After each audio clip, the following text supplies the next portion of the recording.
scripture text this morning is actually the same text we had last week, but I'm going to read it. And this is part 2 of our message on radical discipleship. Mark 8, 34 through 38, 34 through 38 reads this way.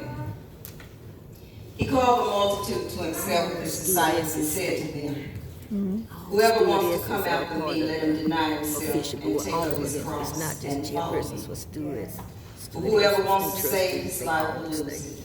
And whoever will lose his life for my sake and for the sake of the good news will save it. For what does it profit a man to gain the whole world and forfeit his life? For what will a man give in exchange for his life?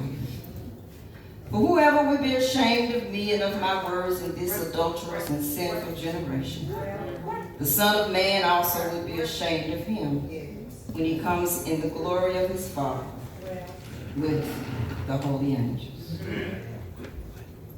Last week we started off with the first 2 imperatives of radical discipleship.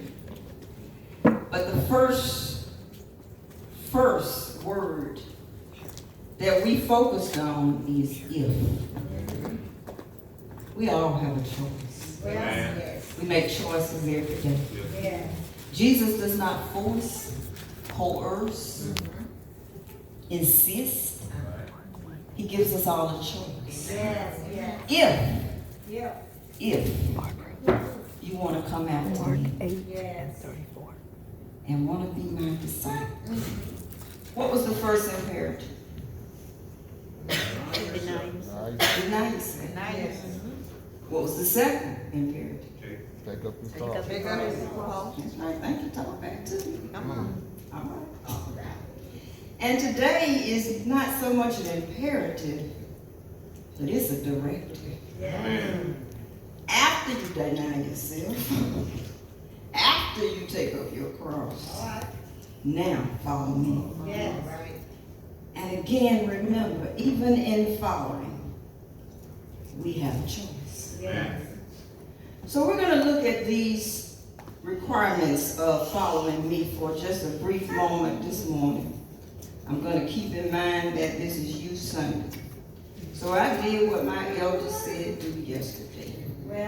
He said 3 points. I don't know you do 3 points. I'm going to be obedient this morning. I have 3 points. But to follow me is first a call to denial and surrender. To follow Christ, we must surrender our will to his will. And I so enjoyed the Sunday school lesson, the part I heard this morning, because it ties in with this. Amen. The book of Ruth. Yes. That surrendering of our will, that surrendering of what we feel like we have control over. Yes. Denying oneself in order to follow God is an imperative, and it is a directive. Because we can't follow God and we can't follow Jesus if we think we are in control. When I was in my pastoral care classes, we had to take courses. We had to take a class called Addiction and Grace. And what it was to do is to teach us that we needed to have compassion for people who suffer from addiction. Well, I'd like to just say this to us this morning in case you didn't know we all have addictions. We have addictions that are what we call soft addictions and socially acceptable addictions. And then we have addictions that are not so socially acceptable. But we also had to attend, I had to attend a Alcoholic Anonymous class or session so that I could get in touch with just what it means for a person to have an addiction and to show grace to that person, because you know it's easy to talk about something if you haven't had to walk that, I call it that green mile. And so to sit in that class and hear what everyone had to say really gave me an understanding. And one of the first things that they teach in this class is that you're not in control. That's right. All right. We're not in control. We may think we're in control. We may even want to be in control. And you know we do. But we're not. And as I was driving home yesterday from the meeting, I had to pass the cemetery. There's a cemetery on, that's on Jackson Parkway. Yes. And as I was coming up, a hearse was coming out. And I'm gonna be honest with you, I'm gonna just be vulnerable and tell you the truth. I broke down and started crying. All right. Because that could have been me. Amen. Amen. That could have been me. Yes. We don't have control. Amen. We don't know where death is. We don't know where sickness is. So the best thing we can do is surrender our will to God and say, thy will be done. So to follow me is a call to denial and surrender. And it also is not a call for comfort. For in Matthew 8, the 19th and 20 verses, one man said, you know, one scribe said, Jesus, I'll follow you. Teacher, I'll follow you wherever you go. You know, we hear a sermon and we get all happy and, oh, Lord, we ready to go.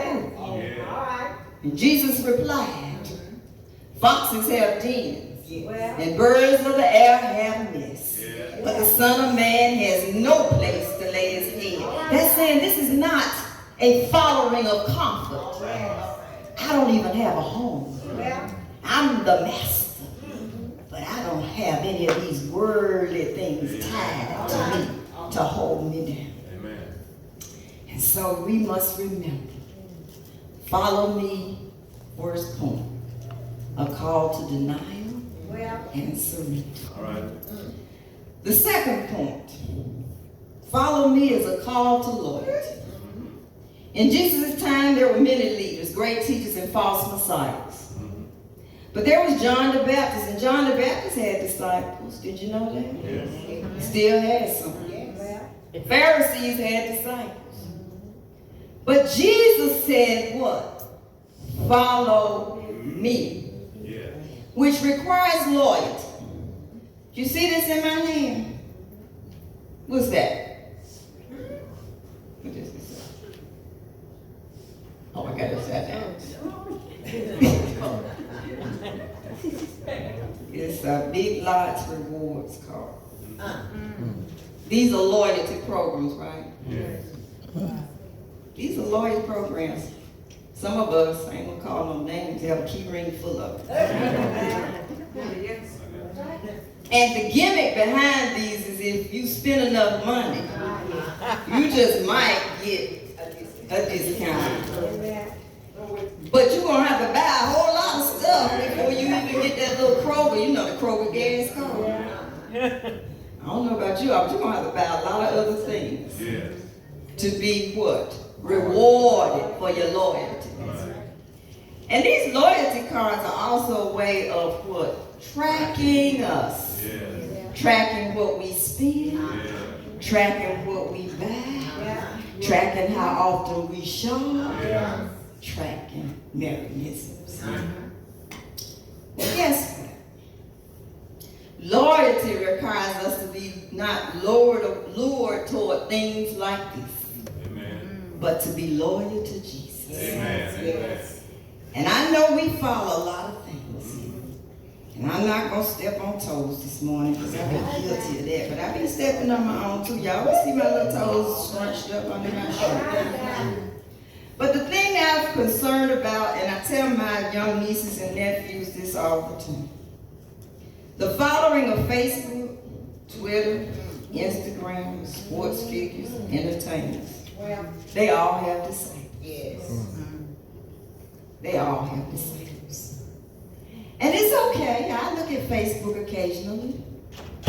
But when you are so addicted to Facebook that if you don't have 3,479 followers, something is wrong. You don't even have a good day if somebody didn't like what you posted.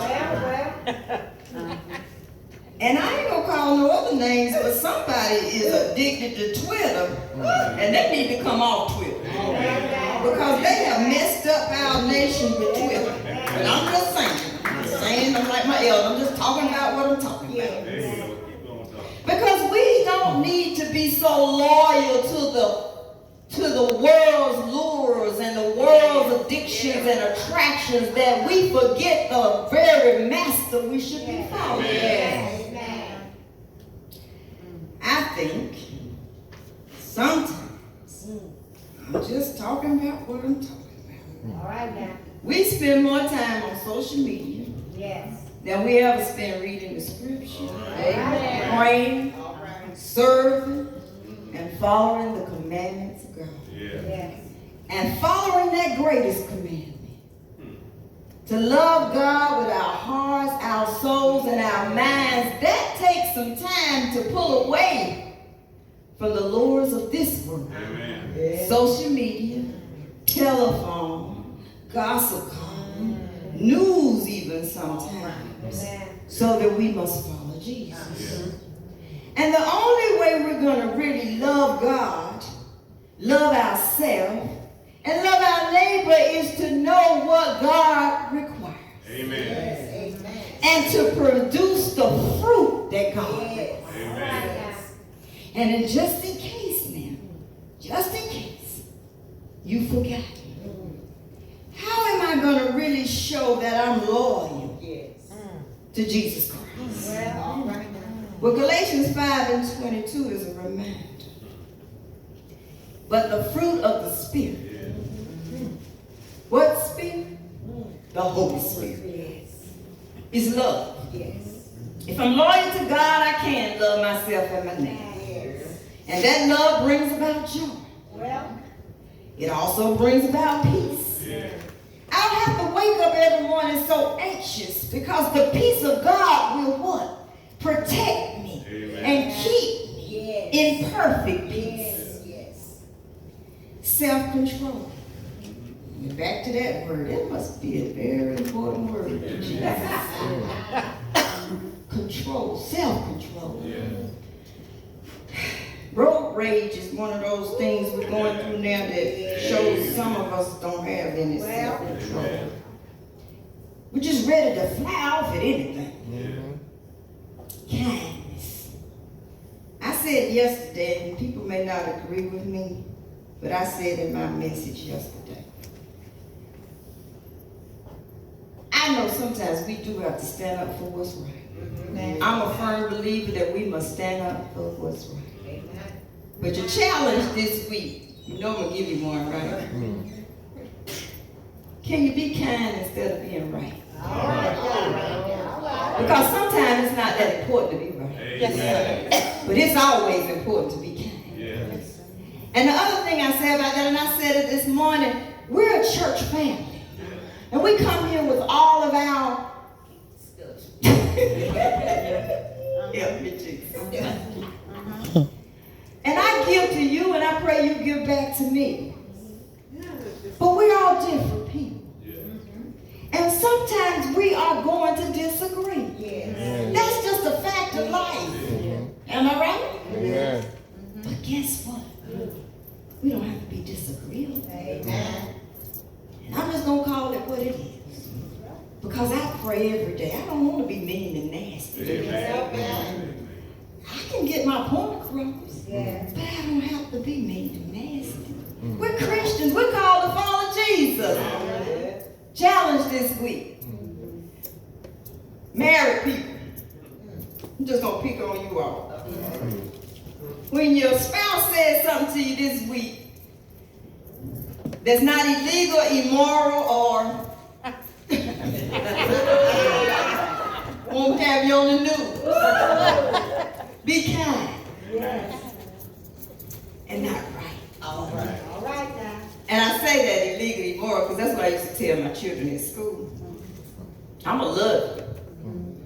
And I told my staff, but I ain't intending on doing nothing illegal, nothing immoral, and I need y'all to keep me off the 5 and 6 o'clock. We're going to follow Jesus. Okay? Third point, and I'm going to be finished. Follow me is a call of preparation. Jesus prepared his disciples Ordinary people. Just like us. Some were fishermen, tax collectors. One was a treasurer. But they were ordinary, everyday people that he prepared, and he walked the dusty roads of that whole Palestinian area for, we think, 3 years. Newsflash. Newsflash. In case we forget, Jesus was a young adult. Amen. Amen. If he died any place between, scholars don't know for sure, 29 and 30, guess what? Jesus was a young adult. Come on, Pastor. Come on, Pastor. Amen. Come on. And he taught his disciples and prepared them for what was ahead of them. Yes. And it was not going to be easy. Amen. But here was the Master, the Messiah sent from God, walking in the flesh among us to teach some other young people how to walk with God and follow me. The example, he says, is that he healed those who were in need. Amen. Sickness is just not physical. Sometimes it's emotional. Amen. And when someone disagreed with him rarely, I don't remember him except maybe once when he turned over the table in the temple. Did he fly off? Didn't he? No. What he would do when they criticized him is what he told us to do. But he still got his point across. Kind and right. Amen. He was an example because he fed people. He restored sight to the blind, those who were blind physically and those who were blind spiritually. And he cast out demonic spirits. Now, I said in a Bible study class one time, we talked about it. We studied the book of Mark. All they talked about was demons. But guess what? I don't know about you all, but if he kept casting them out, evidently they exist. Amen. Just saying. Demonic spirits. And demonic spirits don't necessarily have to be what we call the devil. Demonic spirits are those spirits that we allow to attach themselves to us. And we act other than disciples and Christianish. We allow sometimes those spirits to attach themselves to us and we don't even recognize ourselves. And so he had to cast some of that out. But Jesus, in these 12 ordinary men, in what we believe were 3 years, he prepared them to deny themselves, to take up their crosses, and to follow him. And as I said last Sunday, yes, some of them fell off the wagon for a few minutes. But that's okay. He knew they would fall, but sometimes in our falling, we are able to battle rise. Because sometimes in our lowest moments is when God can do his best work. Sometimes when we're so high and lifted up, we may not hear the voice of the Master saying, come unto me and rest. And I will give you rest. I will give you rest. I will give you peace. I will heal your sin-sick soul. I will put you in my arms and love on you more than anything this world could ever do. And so I want to say this to my young people this morning. Following Christ does not mean that we'll be perfect. We're all striving for perfection. Temptations will come. But Jesus knows our hearts. He knows our minds. And he knows our intentions and our motives. But I want to tell you, we're all striving. Don't be discouraged. We're all striving to be better disciples. But we want to be radical disciples. Because we want to love our neighbors. We want to love God with our whole heart. heart, soul, and mind. And we want to not just love right here in this sanctuary, but we want to love when we leave this sanctuary. Yes. Therefore, my sisters and brothers, as we bring these two messages to a close, be a radical disciple. Amen. Deny yourself. Don't always have to have it your way. Amen. You're not at the Burger King. Right. Take up your cross. For God has a cross for you. And God has a cross for me. Amen. And then, beyond all else, follow his teaching. Follow his example. He gave and provided something for us to emulate. Follow him the best you can. Yes. And when you fall off, all you have to do is whisper a prayer. Help me, Jesus. Help me, Lord. Get back on that straight and narrow path. Yes. Thus I leave with you. Go ye therefore and make disciples of all nations. Baptizing them in the name of the Father, the name of the Son, and the name of the Holy Spirit. And surely, my sisters and brothers, surely he promised us, surely, sweetheart, he said, I'll be with you